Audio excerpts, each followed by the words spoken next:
Muy buenos días con todos los presentes. Los saludamos desde Telesalud del Hospital Nacional Arzobispo Loaiza del Ministerio de Salud para dar inicio con la telecapacitación Nutrición en Enfermedades Hepáticas dirigida por nuestro ponente, el licenciado Marcos Arias Padilla, nutricionista del Departamento de Nutrición y Dietética del Hospital Nacional Arzobispo Loaiza. Antes de iniciar, recordarle a todos los participantes que pueden realizar sus preguntas a través del chat de la plataforma de Zoom para ser respondidas al final de la ponencia. Bienvenido, estimado licenciado Arias. Le doy el pase para el desarrollo del tema. Adelante, por favor.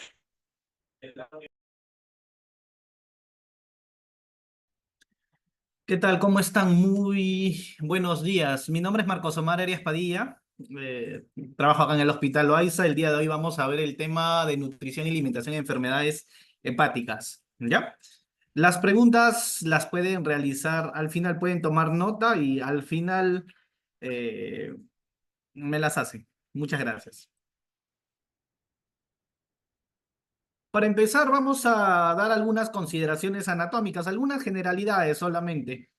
El hígado es un órgano que se sitúa en el cuadrante superior derecho del abdomen, en la parte inferior del diafragma, justo debajo de la caja torácica. En hombres pesa alrededor de aproximadamente 1,8 kilos y en mujeres alrededor de 1,4 kilos aproximadamente. ¿Ya? Eh, perdón.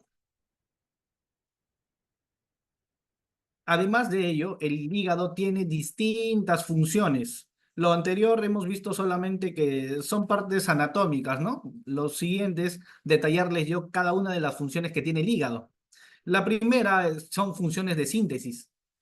El hígado se encarga de sintetizar glucosa a partir de dos procedimientos importantes. Uno puede ser la gluconeogénesis y el otro la glucogenólisis. También se encarga de la síntesis de triglicéridos a partir de ácidos grasos y a partir de colesterol. Otro muy importante, si les recalco estas funciones es que porque están muy involucradas con la nutrición y esto nos va a servir para más adelante entender por qué un paciente puede estar malnutrido en pacientes con enfermedad hepática, ¿ya? También se encarga de la síntesis de colesterol, esto a partir del acetato. Y no sé si muchos sabrán, pero este acetato muchas veces deriva del consumo del alcohol. Es un producto final del consumo de alcohol. Es ahí en la cual se tiene la relación entre alto consumo de alcohol y también desarrollo de colesterol elevado. ¿Ya? Además de ello, sirve también para la síntesis de proteínas plasmáticas. Por ejemplo, la albúmina, la prealbúmina, entre otras. También sirve para la síntesis de proteínas fijadoras, por ejemplo, transferrina, de los diversos tipos de globulinas, metalotioneína, ceruloplasmina, entre otras. Una función muy importante también del hígado es la síntesis de factores de coagulación. Esta es una función verdaderamente importante porque está relacionado con los procesos de hemostasia en el organismo. ¿Ya? Otra función muy importante de síntesis, eh, creo que alguien levantó la mano, pero no sé, no llego a ver eso. Toda pregunta al final, ¿ya? Eh, Me desconcentré un poquito, ya. Una función muy importante del hígado es la síntesis de sales biliares. Esto sí es bastante importante. ¿Por qué? Porque esta se va a encargar de emulsificar los lípidos. Generalmente el hígado se encarga de la síntesis de sales biliares a través de los conductillos hepáticos izquierdo y derecho forman el conducto hepático común y desemboca a nivel de la vesícula biliar para su almacenamiento. Luego de ello, en presencia de grasas de los alimentos, se estimula su liberación a través de la colecistoquinina también. Después de ser almacenada, estas sales biliares se liberan a nivel del duodeno, a nivel de la ampolla de váter en el esfínter de Oddi. Y esto va a ser para emulsificar las grasas, principalmente a nivel del yayuno y del ilion. ¿Ya? Ahí radica la importancia del hígado. Las sales biliares no se sintetizan en la vesícula biliar, se sintetizan en el hígado. Lo que hace la vesícula es solamente almacenarlo. ¿Ya? También el hígado tiene una función muy importante en el almacenamiento. Por ejemplo, almacena el glucógeno, por ejemplo, para tenerlo disponible en condiciones de energía, pero esto no es muy significativo ya que se consume a lo mucho en 24 horas como combustible energético en situaciones de ayunas, por ejemplo.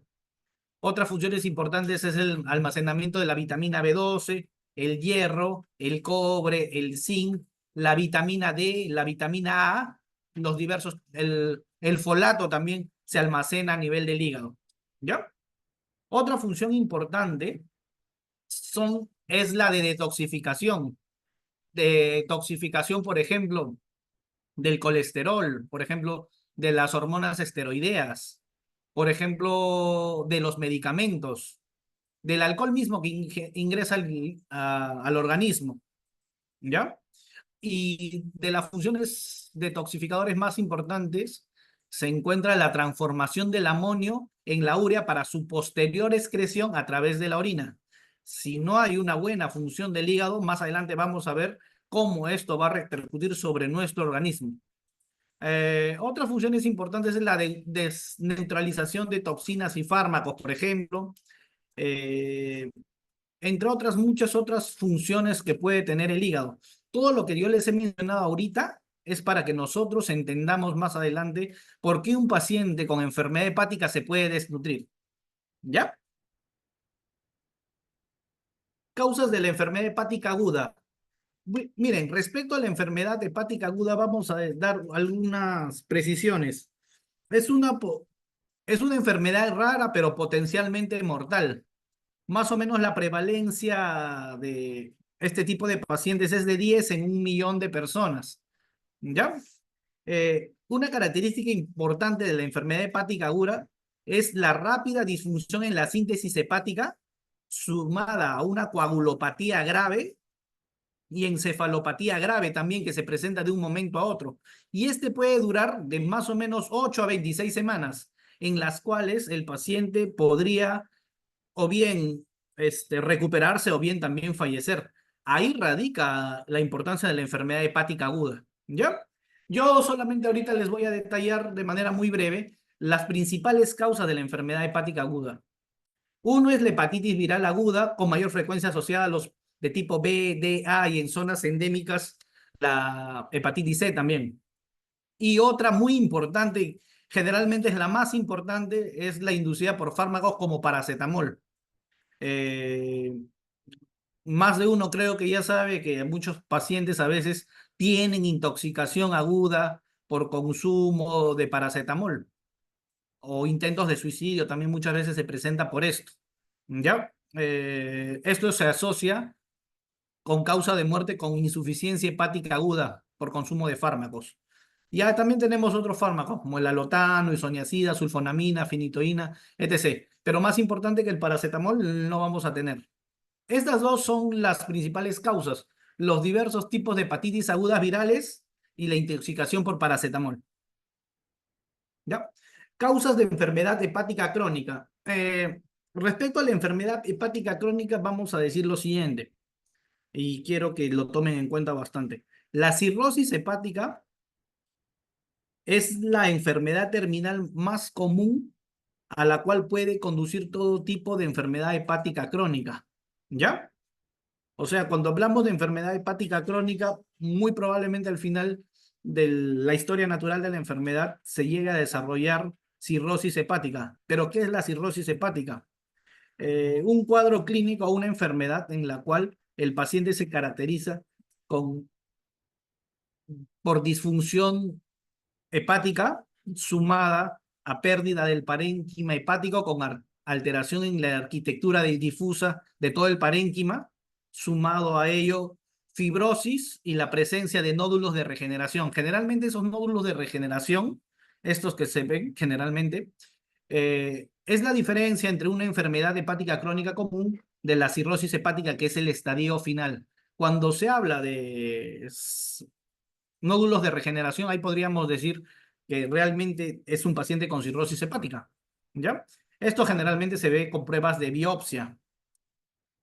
Aparte de ello, la enfermedad hepática crónica o la cirrosis hepática puede tener dos manifestaciones clínicas. Una que es la compensada, en la cual generalmente no se manifiestan síntomas asociados a disfunción hepática crónica, solamente se presentan algunos síntomas inespecíficos, Por ejemplo, astenia, que es una sensación de cansancio generalizado, o adinamia, que es una sensación de disfunción muscular que hace que el paciente esté imposibilitado de muchas veces moverse. Pero también tenemos la cirrosis hepática de tipo descompensado, en la cual sí se presentan las manifestaciones clínicas propias de la hepatopatía crónica o de la cirrosis hepática, por ejemplo, hipertensión portal, ictericia, asitis, ginecomastia, problemas de la coagulación, encefalopatía hepática y un largo etc. ¿Ya? Entre las principales causas de enfermedad hepática tenemos, por ejemplo, acá también les voy a mencionar solamente algunos, los que son más comunes o más importantes. Eh, Entre las causas virales tenemos, por ejemplo, eh, la hepatitis crónica por el virus de la hepatitis B, la tóxica enfermedad hepática por alcohol, que esta es la causa más común generalmente de enfermedad hepática, eh, el consumo del alcohol, metabólica esteatopatitis no alcohólica, que más adelante vamos a detallar un poco respecto a esto. Autoinmunitaria, hepatitis autoinmunitaria, cirrosis biliar primaria, colangitis autoinmune, entre otras muchas causas, como por ejemplo, también es importante mencionar la hemocromatosis y la enfermedad de Wilson. Ambas son enfermedades genético-hereditarias. Estas son generalmente las causas más importantes asociadas para el desarrollo de enfermedad hepática crónica.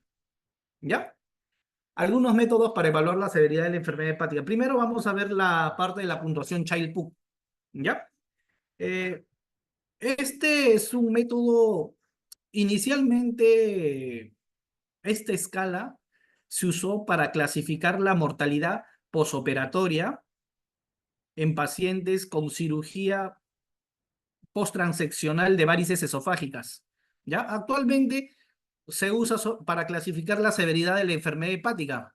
Tenemos acá estos 5 puntos que son muy importantes, que se van a usar para cuantificar el grado de Child-Pugh. Tenemos grados A, B y C. Los parámetros que se cuantifican acá son bilirrubina, albúmina y el tiempo de protrombina. Mientras que la sítisis en la encefalopatía son 2 parámetros subjetivos que va a evaluar el médico para ver en qué grado se puede encontrar. Pero tenemos que ver realmente cómo están estos. Por ejemplo, un paciente puede tener de bilirrubina en miligramos por decilitros menos de 2 se clasifica como un punto. Respecto a la albúmina, puede tener de 2 a 0,8 a 3,5, se clasifica a 2 puntos. Así, con cada uno de estos parámetros, se va a ir viendo uno por uno y al final se va a sacar una puntuación final. ¿Ya? Pero ¿cómo es esta puntuación final? Para hablar de Child-Pugh, usualmente el paciente debe tener como suma total de los 5 parámetros de 5 a 6 puntos. ¿Ya? Y en el estadio de Child-Pugh, la mortalidad al año es prácticamente 0%. Y la mortalidad a los 2 años, perdón, a los 2 años va a ser 20%. ¿Ya? Respecto al estadio de Child-Pugh B, en este puntaje, el paciente debería tener 7 a 9 puntos. ¿Ya? Y la mortalidad al año va a ser de 20% y a los 2 años va a ser de 40%. Y en el Child-Pugh C, que se cuantifica de 10 a 15 puntos, acá sí el paciente realmente tiene un riesgo de mortalidad elevadísimo. La expectativa de vida o la mortalidad al año es de 55% y a los 2 años 65%. Generalmente, en los casos de Child-Pugh B y C, acá va a ser muy fácil identificar la desnutrición en este tipo de pacientes.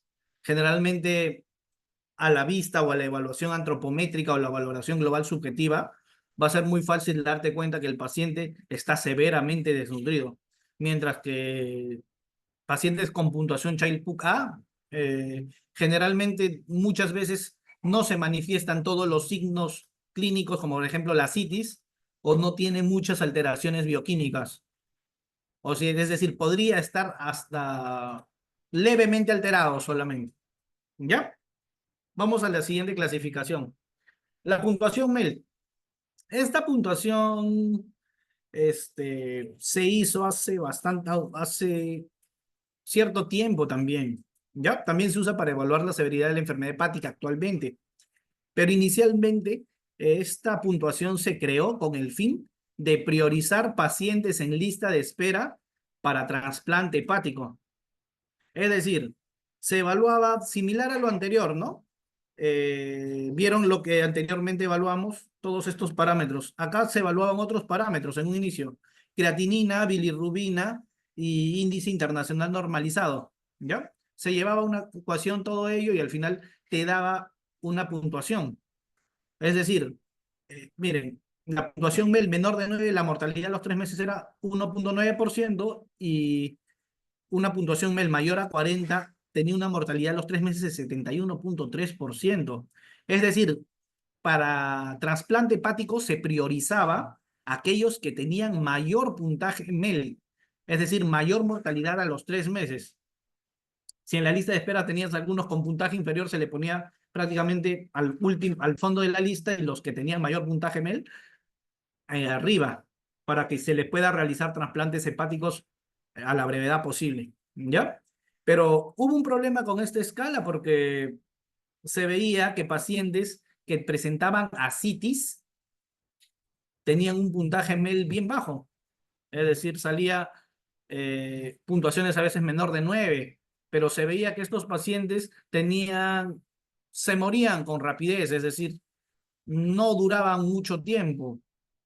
¿Qué pasó? Se usó una escala de corrección de MEL, tomando en cuenta el parámetro de sodio plasmático para sujetar esa variable referida a la retención hídrica.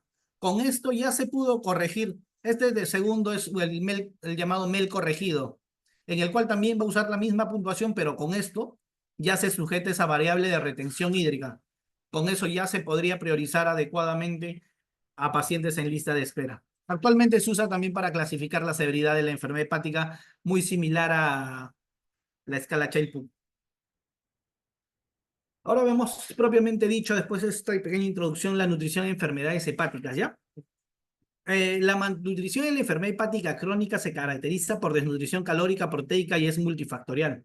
¿Por qué decimos que es muy multifactorial? Porque está asociada a las enfermedades propias del hígado, en la cual puedes tener alteraciones en la ingesta, por ejemplo, por cambios en el gusto, en el sentido del gusto, alteraciones metabólicas, alteraciones en la desaminación, transaminación de aminoácidos no esenciales, digamos así, o síntesis de aminoácidos no esenciales, problemas en la síntesis, por ejemplo, muchas veces puede darse el caso que no haya una síntesis adecuada de sales biliares y vamos a tener mala absorción de grasas.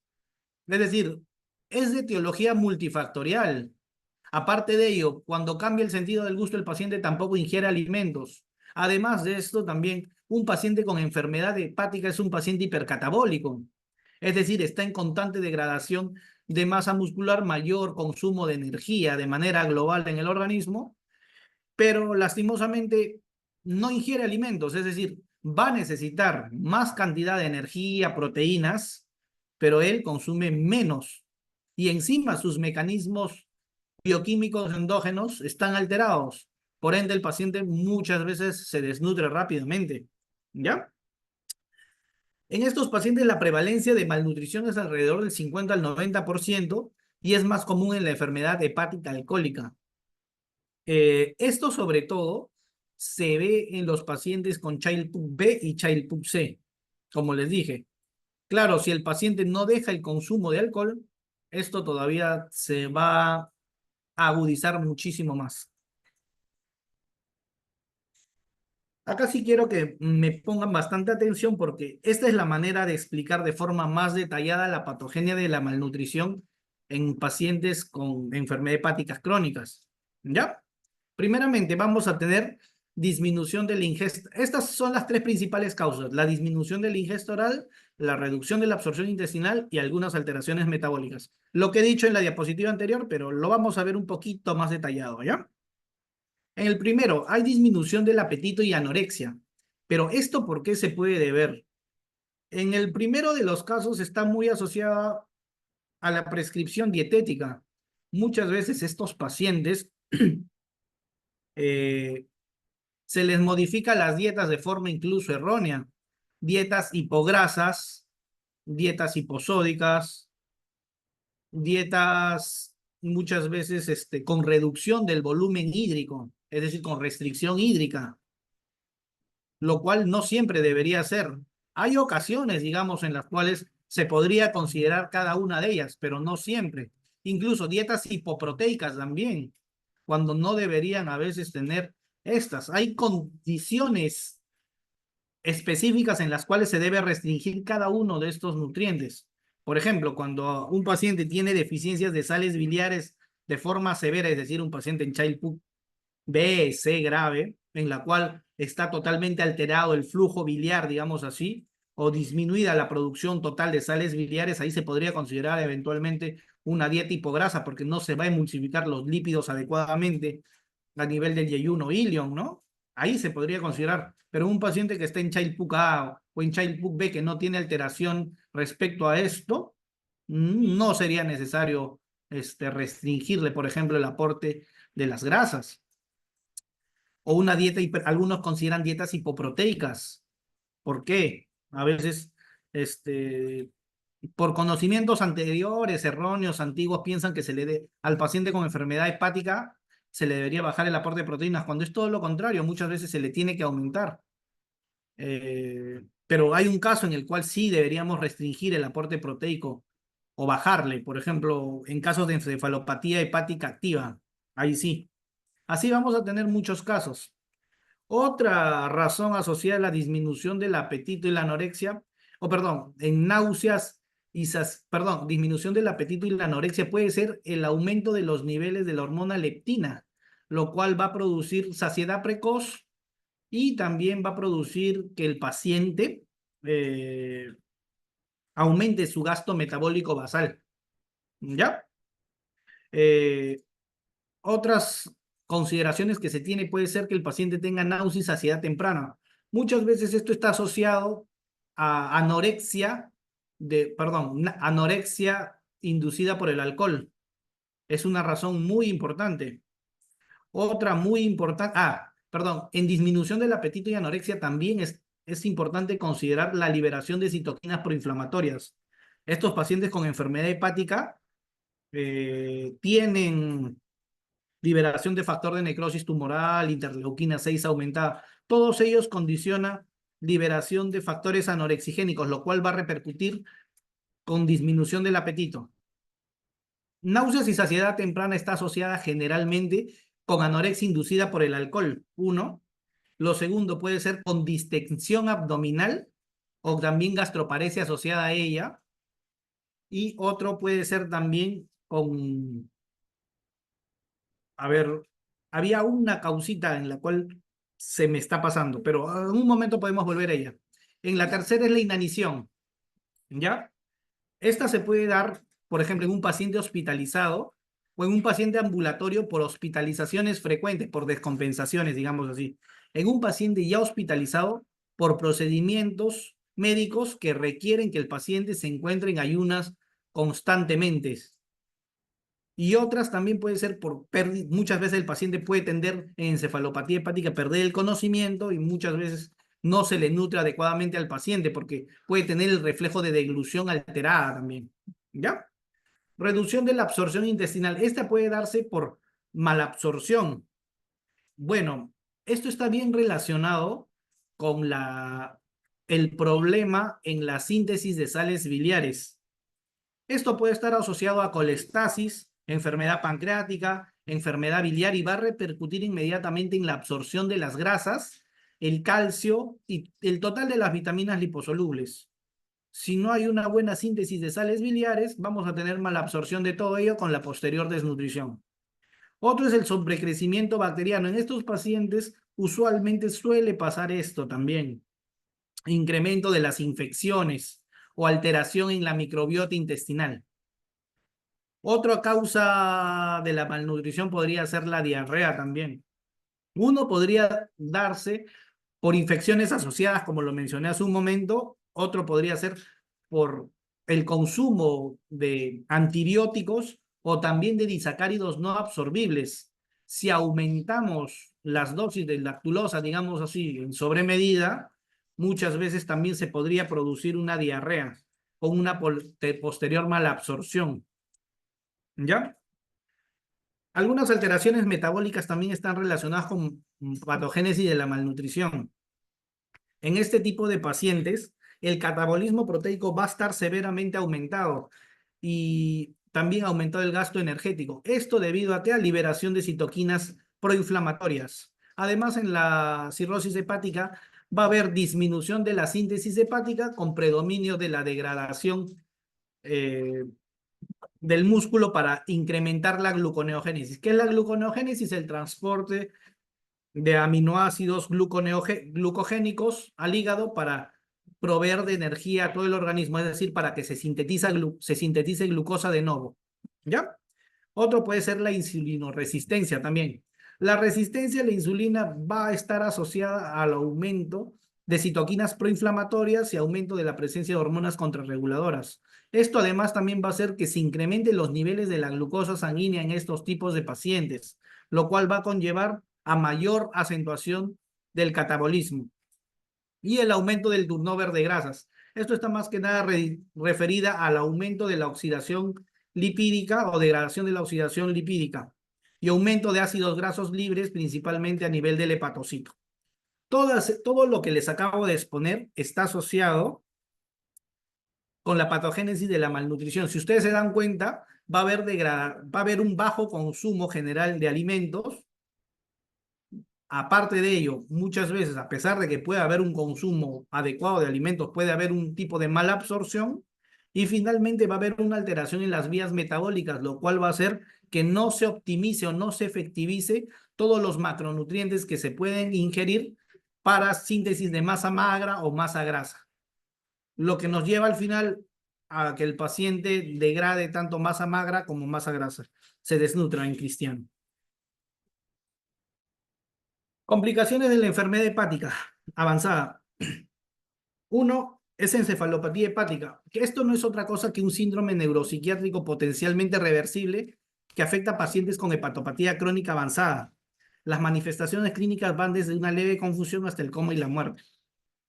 Todo esto como consecuencia de acumulación de sustancias nocivas en el torrente circulatorio debido a colaterales portosistémicos y por pérdida de la función metabólica hepática.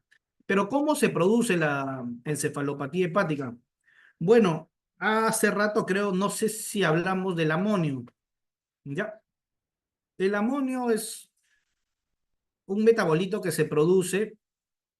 en- se produce como metabolismo de proteínas a nivel de tracto gastrointestinal inferior, es decir, a nivel del colon, sobre todo en el hemicolon derecho, las primeras porciones. Aquí lo que pasa es que acá se va a sintetizar por la microbiota intestinal este amonio. Lo que usualmente debería pasar con este amonio es que se lleve al hígado, se transforme en urea y al final se excrete por vía renal, es decir, por la orina. ¿Ya? En estos casos de cuando hay una enfermedad hepática crónica avanzada, esto no se va a poder realizar. ¿Qué pasa? Llega a nivel del tracto gastrointestinal inferior.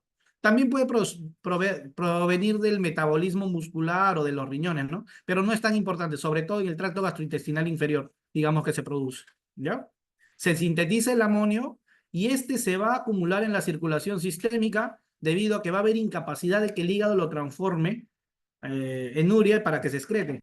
Se va a acumular en la circulación sistémica y en presencia de pH alcalino que muchas veces puede existir en estos pacientes, este va a atravesar la barrera hematoencefálica con el consiguiente desarrollo de todos estos problemas, es decir, síndrome neuropsiquiátrico potencialmente reversible.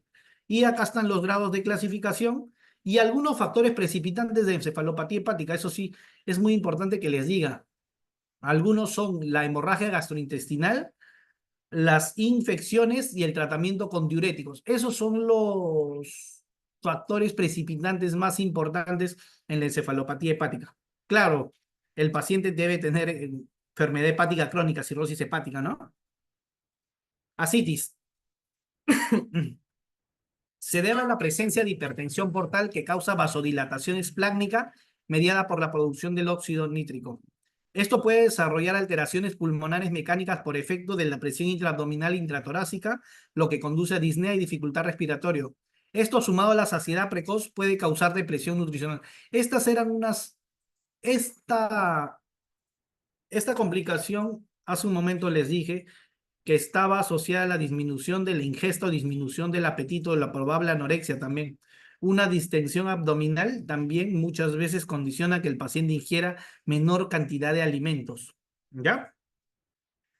Hay que restringir el sodio de la dieta 2000 miligramos por día más el uso de diuréticos en aquellos pacientes con excreción urinaria de sodio menor a 78 miliequivalentes por día. Una leyenda que se tiene es que a veces, en estos casos, se debe restringir el volumen cuando se tiene ascitis. Esto actualmente se sabe que no es así. Solamente vamos a restringir líquidos cuando el sodio sérico sea menor de 120 a 125 miliequivalentes por día. Si el paciente no tiene esto, no es necesario restringir el aporte de líquidos o el volumen hídrico total. ¿Ya? Generalmente solamente debemos considerar dietas hiposódicas y que tampoco sean tan estrictas. Es decir, no restringir más, menos de 2000 miligramos. Podríamos dejarlo en menos de 2,5 o en tal vez 2,3 gramos por día, pero no menos de 2000 porque también se altera el sabor o la palatabilidad de los alimentos. Y el paciente de esa manera no va a consumir lo que él puede requerir al día, ¿ya? Y de volumen, o es decir, de ingesta total de líquidos, solamente restringir ello si hay hiponatremia severa, es decir, que tenga los niveles de sodio plasmático entre 120 a 125. Nosotros sabemos que lo normal debería encontrarse entre 135 a 145. Si está dentro de lo normal, no es necesario restringir el aporte de sodio, ¿ya? Hiponatremia se define como una concentración de sodio menor a 130 miliequivalentes por litro junto con un aumento del volumen del líquido extracelular. La hiponatremia es un indicador independiente en mortalidad temprana. Se recomienda la restricción de líquidos para lograr un balance negativo. Esto solamente cuando haya una hiponatremia severa, es decir, de 120 a 125 miliequivalentes. Lo que sí hay que restringir en la ascitis es el aporte del sodio y que tampoco sea tan estricto. Como mínimo, a lo mucho deberíamos hablar de 2 gramos al día. No es que lo vas a dejar sin sal totalmente todo el día. ¿Ya? Como les dije hace un momento, la presencia, la hiponatremia es un indicador dependiente de mortalidad temprana. Y esto lo vimos hace un momento cuando vimos la puntuación MEL, en la cual muchos pacientes, en las cuales en el primer MEL que yo les mencioné, no el MEL corregido, en las cuales pacientes con restricción hídrica, con hiponatremia, no tenían un puntaje elevado de MEL, pero en el corregido sí salía el puntaje que realmente se le debería asignar. Por ende, es importante tomar en cuenta este parámetro del sodio. Acá miren, este es el MEL corregido que sí toma en cuenta el parámetro del sodio. Es decir, este va a ser un indicador de mortalidad importante. Cuando esto no se consideraba, es decir, en esta ecuación de acá, se veía que el paciente tenía una puntuación baja, pero los pacientes se morían rápidamente. Es decir, es muy importante ver los niveles de sodio plasmático en este tipo de pacientes. Algunas consecuencias de la malnutrición, la mayoría de nosotros ya sabe cómo es esto. Eh, la severidad de la malnutrición se asocia con menor sobrevida a corto plazo, es predictor independiente del primer episodio de hemorragia digestiva y la sobrevida en pacientes con varices esofágicas. Está asociada con la presencia de ascitis refractaria o su persistencia, entre otras. Esto yo les voy a dejar para que lo puedan leer. Generalmente está más referido a mayor tiempo de estancia hospitalaria, mayor desarrollo de complicaciones, mayor presencia de complicaciones, y en cristiano mayor aumento de la mortalidad. ¿Ya? Métodos de evaluación nutricional, creo que esto nosotros ya lo manejamos bastante bien. Inicialmente a todo paciente generalmente se le debe aplicar un tamizaje nutricional, ya sea la valoración global subjetiva, NRC 2002, también actualmente tenemos la escala de valoración del GLIM, entre otros. Primeramente se tiene que distinguir entre un paciente que está bien nutrido de otro que puede presentar riesgo de desnutrición en el cual nosotros podemos intervenir con mayor severidad. Hay que evaluar la ingesta. Se le tiene que aplicar, por ejemplo, un paciente, digamos que es ambulatorio, un recordatorio de 24 horas, recordando que este se debe aplicar en 2 días particulares, por ejemplo, puede ser un lunes y un miércoles, y también el de un día domingo, en el cual muchas veces hay una variación en los patrones alimentarios domiciliarios, ¿ya? Podríamos aplicar también una frecuencia de consumo de alimentos, el cual nos da una visión más global, por así decirlo. Es decir, en un mes podemos ver qué es lo que ha consumido este tipo de pacientes. Y el registro diario de alimentos muchas veces también es muy importante y esto lo podemos hacer más que nada a nivel hospitalario porque ya lo tenemos todo bien cuantificado. Es decir, ya sabemos qué se le puede dar. Todo esto de la evaluación de la ingesta nos va a servir para ver cuánto el paciente ha dejado de consumir para nosotros podernos explicar por qué se encuentra en la situación actual en la que está. Puede ser que el paciente haya pesado, digamos, 70 kilos y para el momento de la evaluación está pesando 55, 50 kilos. Tenemos que ver el porcentaje de pérdida de peso de este tipo de pacientes. Claro, tomando en cuenta siempre los parámetros antropométricos. Es decir, tenemos que ver también muchas veces el peso seco, no un peso actual, porque el paciente puede tener retención hídrica y a eso hay que sumarle unos litros o unos kilos que puede hacer el volumen que está reteniendo y eso no se considera dentro de la masa muscular magra. El examen físico generalmente es análisis de la masa magra, de la masa grasa y también de la detección de distintos tipos de micronutrientes. La composición corporal, métodos directos. Un método directo común que se conoce actualmente, el único, es la disección de cadáveres, lo cual no se va a poder hacer, o la activación de neutrones in vivo, que eso es un método demasiado costoso y no se puede realizar.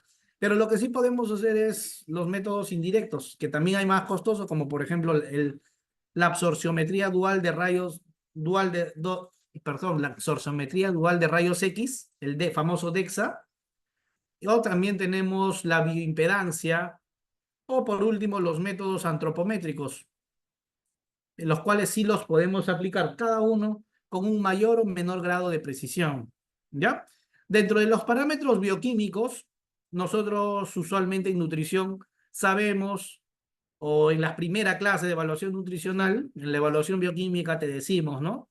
La valoración bioquímica, tú tienes que encargarte de evaluar indicadores bioquímicos nutricionales. Usualmente se habla de albúmina, prealbúmina, transferrina, proteína ligadora de retinol.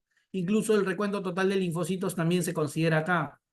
Pero para este caso específico de enfermedad hepática crónica, no deberíamos tener no se debe tomar en cuenta la albúmina. ¿Por qué? Porque al considerarse dañado el hígado, va a haber netamente una deficiencia en la síntesis de proteínas plasmáticas. Lo que sí se puede evidenciar en estos casos, o para qué te podría servir la albúmina, es como un predictor de morbilidad o de mortalidad. ¿Ya? Para eso sí se va a usar la albúmina, más no como un indicador nutricional. El método más fiable de evaluación nutricional para este tipo de pacientes van a ser dos: la circunferencia muscular del brazo y el otro es la dinamometría, es decir, el grado de fuerza o lo que algunos también le llaman evaluación funcional. Esos dos van a tomar ustedes más en cuenta. El CMB y también la fuerza, la dinamometría, la fuerza muscular. Ya no nos queda mucho tiempo, voy a tratar de avanzar rápido. Terapia nutricional en la enfermedad hepática. Alimentación oral. En general, todos los pacientes toleran una dieta oral y no es necesario realizar restricciones alimentarias. Es decir, un paciente que está compensado de forma ambulatoria, no presenta ascitis, no tiene alteraciones en los valores del sodio, no es necesario restringirle severamente ningún tipo ni de macronutriente ni de micronutriente. El paciente podría consumir sus alimentos con total naturalidad. Se recomienda evitar largos periodos de ayuno y estimular el fraccionamiento diario de la ingesta en varias comidas. ¿Esto por qué? Porque este tipo de pacientes en las noches tienden a hacer hipoglicemias nocturnas. Por ende, es recomendable darle una colación nocturna, tal vez al final del día, a base de proteínas y de carbohidratos complejos, para evitar que el paciente haga hipoglucemias nocturnas y en la mañana despierte con hiperglicemias. Esto es una cuestión que se presenta en estos pacientes con mucha frecuencia. Recordar que el estado metabólico de estos pacientes con enfermedad hepática crónica es como las de un paciente en ayuno de 3 días. Es decir, la gluconeogénesis y la lipólisis están sobreexpresadas. Por ende, hay mucha degradación muscular para síntesis de glucosa sanguínea. El problema va a ser que acá en estos casos muchas veces también se produce resistencia a la insulina. Y al día siguiente, cuando pasan las horas, como hay resistencia a la insulina en la noche, ¿qué es lo que va a pasar? Hay degradación de la masa muscular, en las noches se empieza a perdón, baja la glucosa en la noche, se degrada la masa muscular y al final, por la mañana, aparece el paciente con hiperglicemias. ¿Por qué? Porque como hay resistencia a la insulina, la glucosa no va a entrar dentro de la célula. Esto es algo paradójico y es muy frecuente de que se presenten estos pacientes con hepatopatía crónica. Acá está lo que les he dicho hace un momento de la colación nocturna de carbohidratos complejos con proteínas. ¿Ya? Suplementos nutricionales orales. Se ha demostrado que el aporte de 500 kilocalorías extras por día a partir de suplementos orales en pacientes severamente malnutridos aumenta la masa grasa, la ingesta proteica y también mejora el balance nitrogenado independientemente del grado de insuficiencia hepática. El uso de suplementos a base de aminoácidos de cadena ramificada por la noche puede minimizar el catabolismo muscular y mejorar la tolerancia a la glucosa si se combina con carbohidratos complejos. También puede tener efectos positivos en la encefalopatía. Los probióticos pueden alterar la microbiota intestinal y prevenir la translocación bacteriana. Respecto a los probióticos, algo que les tengo que mencionar es que ello también puede ayudar en el tratamiento de la encefalopatía hepática. Usualmente el tratamiento que se usa es, por decir médico, es darle rifaximina, si no tenemos, darle metronidazol y darle lactulosa para evacuar muchas veces la microbiota intestinal, pero nos podría ayudar mucho más que reemplazar la microbiota, es decir, darle otro tipo de, otros probióticos, por ejemplo, el uso de Enterococcus fecalis o Lactobacillus casei podría ayudar en el tratamiento, en la revisión o también en la prevención del desarrollo de encefalopatía hepática.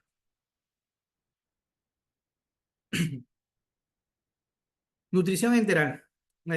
Diversas sociedades aconsejan el uso de nutrición. Esto es una generalidad, ¿no? Lo primero, Aspen recomienda el uso de fórmulas estándar en pacientes con enfermedad hepática aguda o crónica y sugiere utilizarlas enriquecidas con aminoácidos de cadena ramificada solo en pacientes con encefalopatía hepática refractaria, es decir, en pacientes que no ceden al tratamiento usual para encefalopatía hepática, es decir, uso de lactulosa o uso de rifaximina, ¿no? Si el paciente no cede, ahí podríamos usar eventualmente los aminoácidos de cadena ramificada, pero en un siguiente cuadro yo les voy a mencionar más o menos cómo es la dosis, ¿ya? En pacientes con patrón colestásico o con comorbilidad pancreático biliar que desarrollan esteatorrea, es beneficioso el uso de fórmulas con ácidos grasos de cadena corto-media.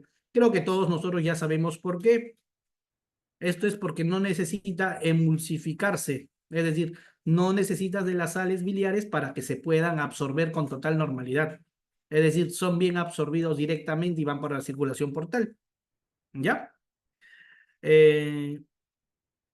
Las guías ESPEN apoyan el uso de nutrición enteral en pacientes con varices esofágicas. Anteriormente se creía que esto no se debería realizar por temor a que se pueda romper alguna vena en las varices esofágicas, ya que están bien dilatadas, pero actualmente sí está recomendado. ¿Ya? Nutrición parenteral. Está considerado cuando no exista la posibilidad de alimentación por vía enteral por disfunción gastrointestinal, tales como hemorragia esofágica, ilia o obstrucción intestinal. Se debe monitorizar la glucosa sanguínea en casos de hiperglicemia. Se recomienda que el aporte de la dextrosa reduzca a 2 a 3 gramos por día. En pacientes con colestasis es necesario reducir el aporte de manganeso y cobre debido a que estos se excretan por vía biliar. Está recomendada la infusión cíclica de la nutrición parenteral debido a que tiene efectos favorables sobre las enzimas hepáticas. Generalmente cuando hay que tomar en cuenta todo tipo de nutrición parenteral, el aporte de lípidos y el aporte de carbohidratos también, porque está, sobre todo el segundo, está muy asociado al desarrollo de hígado graso, dispararse los niveles de triglicéridos. Acá está lo que les mencioné hace un momento, las recomendaciones nutricionales. Inicialmente las calóricas y proteicas, tenemos las guías ASPEN y las guías ESPEN, ¿ya? Generalmente todos estos se toma en cuenta el peso ideal, ¿ya? En el primero, requerimientos energéticos según peso seco, peso ideal si el paciente presenta citis. Lo usual es de 25 a 40 kilocalorías. Esto va a aumentar y disminuir dependiendo del grado de desnutrición que tiene el paciente. Según las guías ASPEN, que indica que puedes hallar el gasto energético en reposo con Harris Beney, por ejemplo, y multiplicarlo por un factor de estrés que puede encontrarse entre 1,2 y 1,4,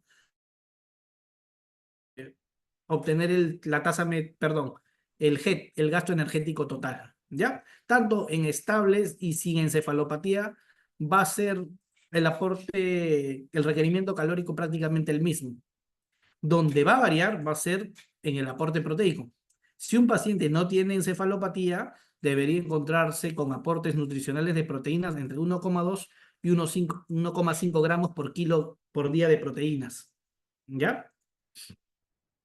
Si tuviera encefalopatía, el GET, es decir, el gasto energético total, va a ser igual.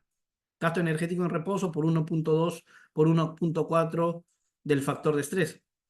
Pero acá sí vamos a tomar en cuenta el aporte proteico.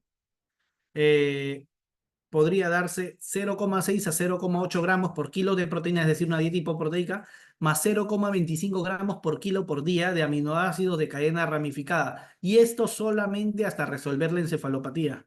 Nada más. ¿Ya? Es decir, eh, no se le da de rutina todos estos aminoácidos de cadena ramificada. Es por ello la razón de que no es indispensable el uso de esas fórmulas especializadas para paciente hepático.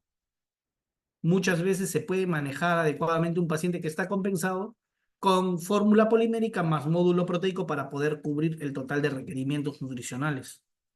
Las fórmulas especializadas son extremadamente caras y podrían tener cierta utilidad solamente en casos de encefalopatía que no se dé el tratamiento. ¿Ya? Las guías ESPEN. Muy parecido al anterior, con un peso ideal podemos tener las kilocalorías 25 a 35 kilocalorías por día, de 1,2 gramos de kilogramos por día de proteínas. Vale decir que estas son recomendaciones, pero para un paciente hospitalizado hay que tomar en cuenta algo llamado las calorías no proteicas gramo de litros. Eso es mucho más importante muchas veces, ¿ya? Eh, para pacientes estables con cirrosis de 35 a 40 kilocalorías por día, con ingesta adecuada, en encefalopatía, algo me salió. Sí están, ¿no? Ya. Acá vamos a ver, encefalopatía 1 y 2, no va a haber una restricción de proteínas según ESPEN, pero en las de grado 3 a 4, ahí sí tenemos que restringir el aporte proteico. Generalmente se da alrededor de 0,8 gramos por kilo por día y tenemos un promedio de 0,5, 1,2, pero el límite superior generalmente se va a considerar cuando se usen aminoácidos de cadena ramificada, si no, no. ¿Ya? Y en pacientes críticos también tenemos las indicaciones. Voy a tratar de avanzar un poco. Recomendamos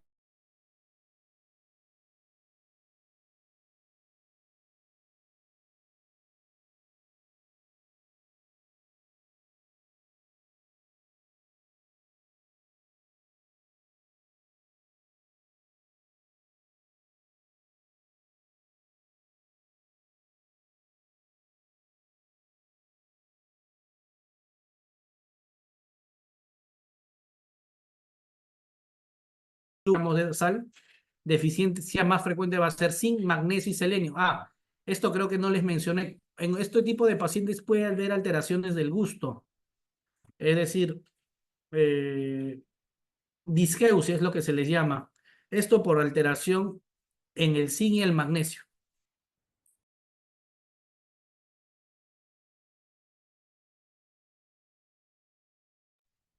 ¿Preguntas?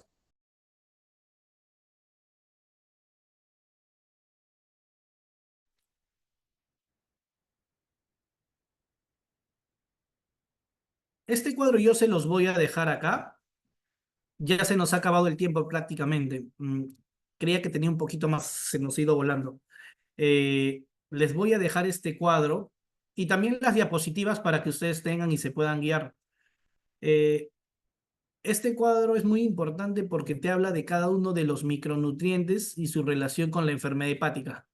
Y generalmente cuánto es la ingesta diaria recomendada para este tipo de pacientes. ¿Ya?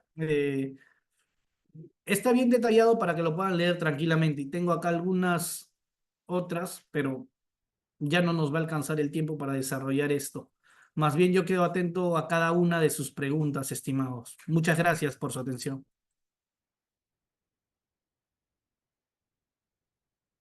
Muchísimas gracias y felicitaciones, licenciado Arias. En caso de los participantes tengan alguna duda, lo pueden hacer llegar al chat de la plataforma. Vamos a dar un minuto en caso haya algo.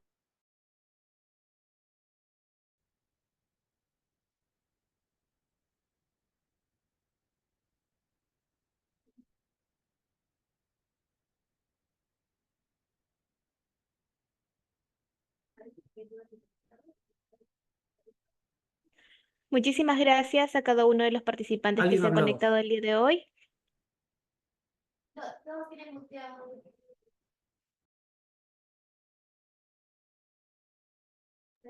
Las PPTs les estoy dejando acá a Telesalud.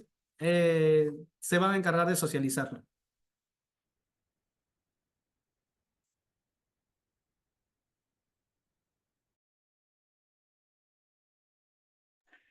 Muy bien, finalizamos la ponencia del día de hoy. Ha sido un honor tenerlo el día de hoy con nosotros, licenciado Marco Arias. Esperamos contar nuevamente con usted en una próxima oportunidad y agradecemos a cada uno de los participantes que se han conectado el día de hoy. Y los invitamos a suscribirse a nuestro canal de YouTube. Nos pueden encontrar como Hospital Nacional Arzobispo Loaiza. Ahí podrán ver nuevamente esta y otras telecapacitaciones y tele-IEC. De igual manera, escribirnos en los comentarios otros temas de interés que les gustaría que se tocaran próximamente. Y con nosotros sería hasta una próxima telecapacitación. Ha sido un honor tenerlo el día de hoy con nosotros, licenciado. Muchísimas gracias. Muchas gracias, muy amable. Hasta luego.